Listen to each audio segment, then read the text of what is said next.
Good afternoon, gentlemen. My name is Jack Brennick. I'm here with my brother Jim Solberg. He's our speaker here for the men's F.U.E.L. He's Bridges for Peace Senior National Advisor. He was my boss for many years, 15 plus years. I just want to say he's a mighty man of God, mighty man of prayer, loves the Lord, really loves his people. He was one of the greatest leaders I've had the pleasure to ever work with. He's a man of God, and we're just going to welcome him and hear the word of God from our dear brother Jim today. Yeah, Jim. All right. Thank you, guys. 84 trips to Israel. I lost count after 80, so I'm not sure how many it wound up being. But there was a time where I was going 5 or 6 times a year, so that adds up pretty quick. So it is a joy to be here with you guys today. Thank you very much for the invite. You probably all know what it means when the preacher takes his watch off. Absolutely nothing. But Jack has told me I will get the hook a little before 1 o'clock, so I will try to respect that so you can all escape in a timely manner. I'm basically a storyteller. Stories and stories about people and how God has interacted in their lives are what really connects to me. And even in terms of reading and studying, I like historical fiction or Christian fiction, where you get a story of a person, and sometimes a real person, where it talks about how God has interacted in their lives. So I'm going to tell you a real story. And as we walk through this story, you'll realize some of it, I'm in it at the very end. But some of it starts long enough ago that I know it through friends and family, but I don't know it personally. And the reason I'm going to tell you it is to give you hope. And I'll talk a little more about that in the last couple minutes here before I wrap up. So somewhere around the 1850s, there apparently was a significant revival in Scotland. And people really got on fire for the Lord, and they really got on fire for bringing the word of the Lord around the world.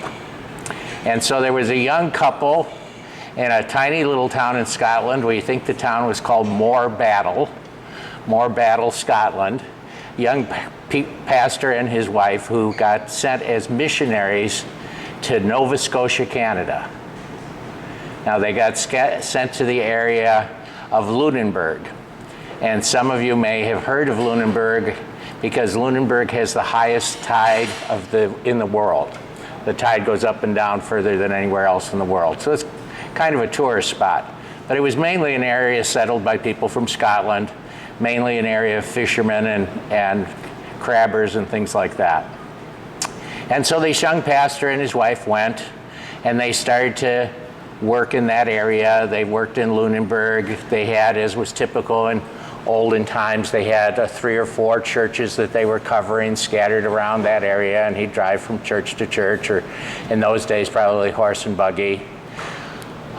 Somewhere around the turn of the century, in the late 1800s, they had a son. They had 2 or 3 children. And then when the son was about 12 years old, the father died. The family was left destitute. It wasn't a big church, it wasn't a big organization that had the funds to take care of pastors' widows and pastors' families. And so at 12 years old, this son dropped out of school and went to work to support his family.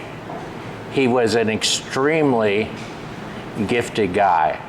And as we talk through it, you'll hear he had an incredible life. He did all kinds of things. He learned to be a tailor. He learned to be a watch repairman. He did self-study and eventually learned to be a school teacher at different schools across Canada.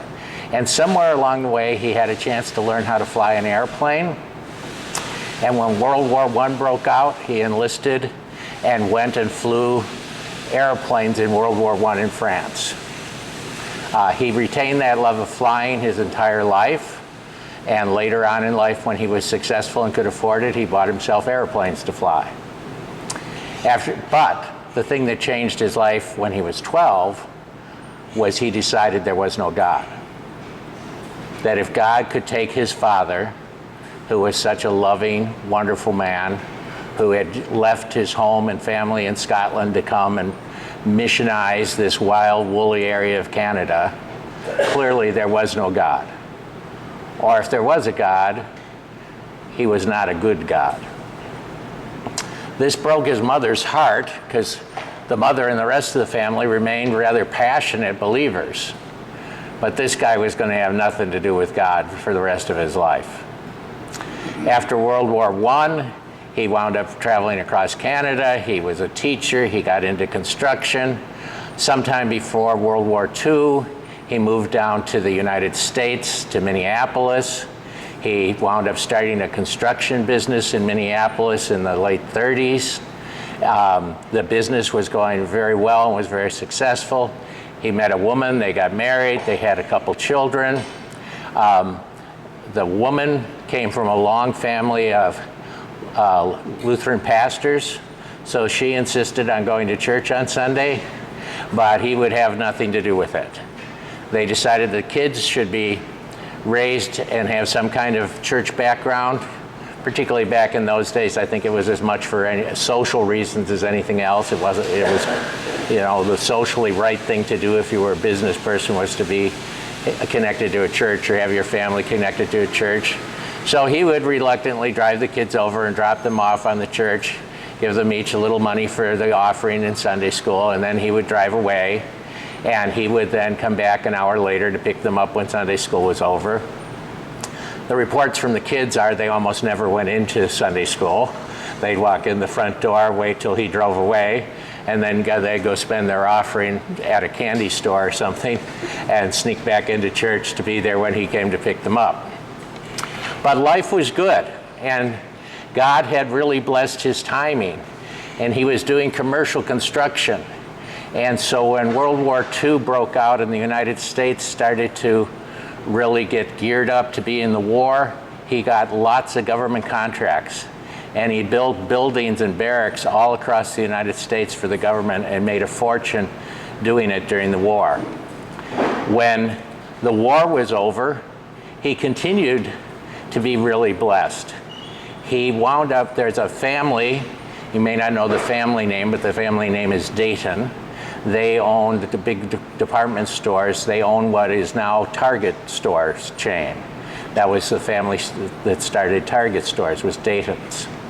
And they decided they were going to build the first indoor shopping center. Now down here in Florida, that's not quite such a big thing. We have shopping centers like this where you walk around outside. But in a place like Minnesota, particularly in the winter, an all-enclosed shopping center was a brilliant idea. And he learned that the Daytons were thinking of this. He went and bought some farmland. He went and he talked to the Daytons, and he wound up building the shopping center for them and other big projects. Life was really good, and life would continued really good into the 60s and into the 70s, except one terrible thing happened to him. One of his granddaughters, when she went to college, became a Christian. And like many young people who have just become believers, she was really on fire, and she tried to pester everybody else in the family to become Christians. But all right, it was a granddaughter. He didn't see her all that often. She was away at college, so he could live with that and put up with that. Another thing happened to him, which was much worse. His son, who he was grooming to take over the business for him, his son, under the influence of the granddaughter, the son's daughter, the son also became a Christian. And so he could not imagine what was worse than that his family was coming to be believers, following this God who he was convinced did not exist, or if he existed, was not a very good God. But this continued for years, and he put up with it. He managed to survive and prosper. His mother, his now elderly mother, moved down to Minneapolis. He was always a kind man, so he had his mother move in with him. They had a huge house, and so the mother moved in. That was kind of a problem, though, too, because the mother remained this fervent evangelical Christian. And she would take the bus to downtown Minneapolis, and she would go into the bars handing out tracts and telling people that they needed to give up drink and become a believer and follower of Jesus. Now, this was particularly embarrassing to him. We don't know the details of this, but apparently he was well enough known in several of these bars that the bartender would call him and say, "You've got to come get your mother. She's bothering people here again." And he would drive down in his big old Cadillac, pick his mother up, who would reluctantly come with him, and he would take her home and try and get her to promise that she wouldn't go out evangelizing anymore. But as long as she lived, she continued to go out evangelizing. When he was about 70, he had this vision of a place where he could buy this piece of property and build this big complex of condominiums and offices on one of the lakes in Minneapolis. And so he bought the property, he prepared the plans, he went to the bankers he'd worked with for years, and the bankers told him, "We won't bankroll this. We just don't think this is going to work. This is going to cost way too much to build this, to develop this property, to put in pilings because it's kind of a swampy area, and this kind of office, home, condominium thing isn't really going to take off." So he couldn't get financing for it. But he had done really well. So he decided, I don't need the bank. I'll finance it myself. I'll take my cash, I'll cash in my investments, I'll mortgage my house, and I'll finance it. So he built this complex. The problem was the bankers were right. And for years, the place was a white elephant. For years, he couldn't sell enough units to cover his cost. He wound up losing most of his fortune. This was a family who, in their heyday, they would take the Queen Mary over to Europe to buy handcrafted and carved furniture to bring back home. This was a guy who had maintained his macho super image and would go on African safaris, and every year would go elk hunting in Montana and Wyoming. His huge home was filled with stuffed trophies of animals he'd shot around the world, as well as just a beautiful big house. All of that went away when he couldn't meet the payments on the buildings that he had built and financed himself. So it was a big step down. Now, for many of us, maybe for all of us here, because I don't know you guys around the table that well, they never had a bad life. They lost the big mansion and they moved into a 3-bedroom condominium. But they lost the trips to Europe and first-class airfare, but they, in their retirement age, traveled by bus on AAA bus trips around the country. And instead of buying or renting something, they lived in Minneapolis, but they spent winters in Florida. So instead of buying or renting something fancy, they rented a motel room in Florida, but they still spent at least a month to 2 months every winter in Florida. So for the most people, you wouldn't look at their life and say it was terrible. But for him, it was such a change from what he'd done and everything he'd built up. And then this son and these granddaughters continued to pester him that he needed to get right with Jesus. And he continued to push the story off and continued to say, "No, I don't. That's all a lie. That's not going to happen. Not going to do it."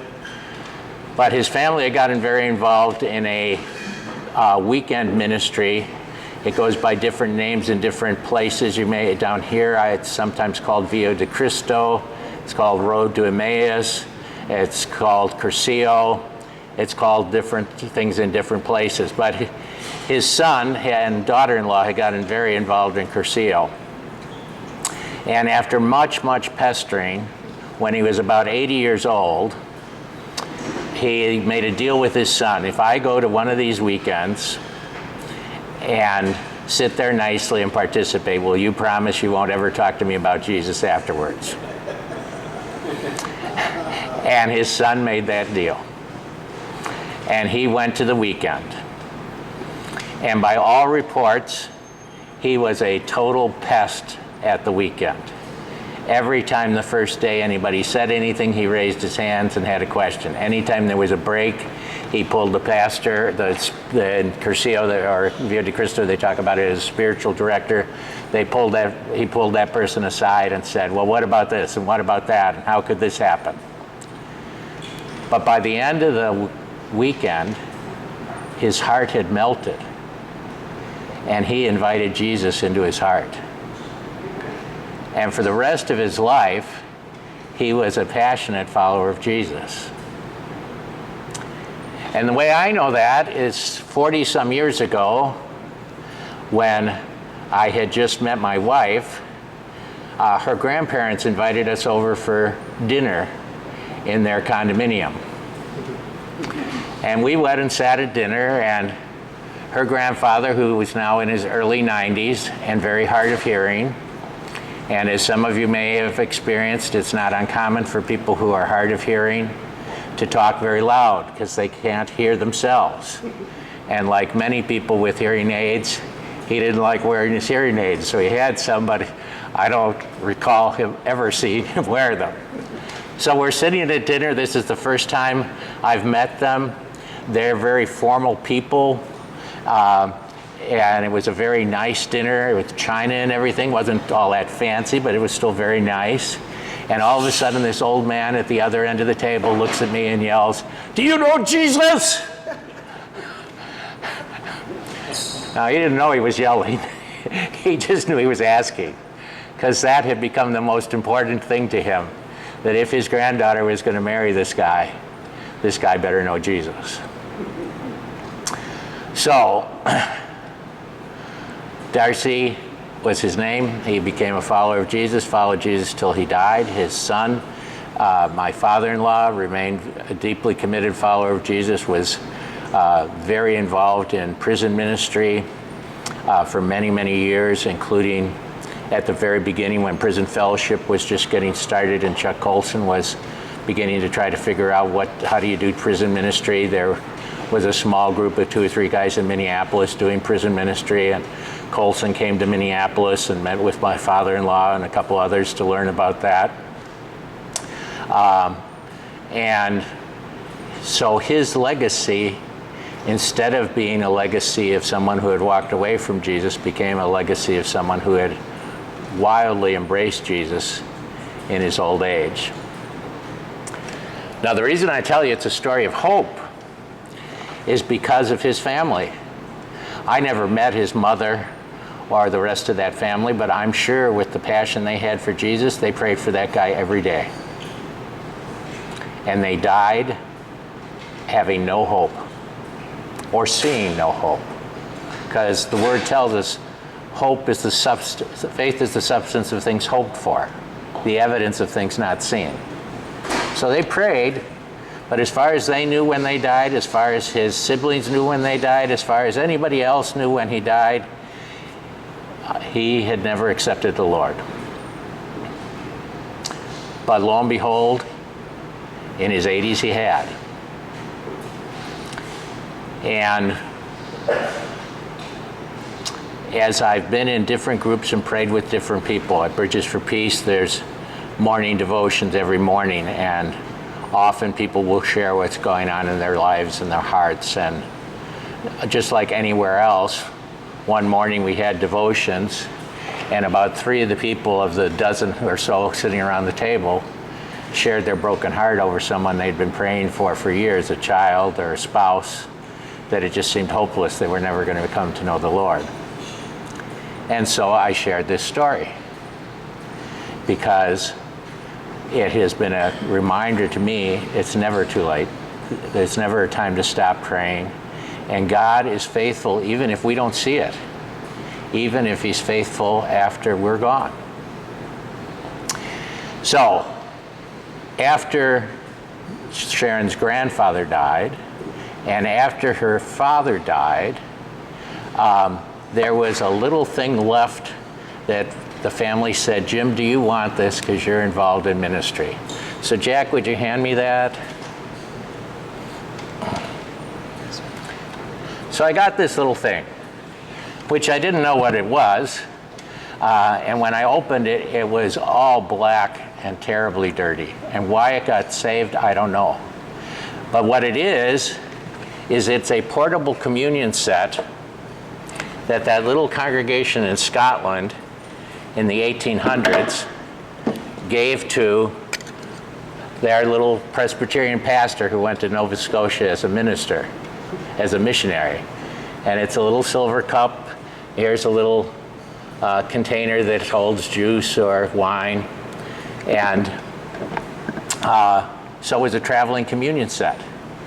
Now, Moorebattle, I've never been to, but we have friends in Scotland who have looked it up, is today a tiny, poor town. And in the 1850s or 1860s, it's had to still be a very poor, tiny town. So for the congregation who gave their pastor, their parting pastor, this, it was probably a sacrificial gift. It probably was a big deal for them to save the money to buy something like this of silver. And why, out of everything that Sharon's grandfather had, there's no other mementos of his dad. The family Bible wasn't saved. Nothing related to his ministry was saved. The only thing that was saved was this old cup. And so I'm really blessed to have it. But to me, it is show and tell. When I got this cup, it was old, it was abandoned, it was so tarnished you thought it was black. You wouldn't have guessed that there was real silver underneath it. But when I took it and cared for it and polished it, it turned into a bright, shiny cup that today can be used again for ministry. And every now and again, if I happen to visit somebody who's in a hospital or at a small group and they ask, would I lead communion, I dig out the old cup and we have communion with the old cup. Most of them have no idea it's from 1850 something in some small town in Scotland, but God's still using it. And when I look at it, it continues to get tarnished again. And so I have to dig out the polish and I have to clean it up and polish it because by its very nature, it tarnishes. And I think that's us. No matter where we came from, no matter how tarnished, no matter how black, no matter how dirty, no matter how long we've put God on the shelf and ignored him, he loves us and he wants to take and clean us up and shine us up and use us. And no matter how faithful we try and be, no matter how much we try and do the right thing, we all screw up every now and again. We all get a little tarnished here and there. Some of us more than others, me maybe more than the rest of you. But tarnish comes back in our lives. But God doesn't give up on us. He doesn't take the cup and throw it away and say, I cleaned you up. If you're going to get dirty again, I'm done with you. He cleans us up the 5th time, the 10th time, the 125th time, and calls us to come back and be used for him and to be a tool he uses to bring his message and his love to other people. So that's what I wanted to share with you guys today. Thanks for listening.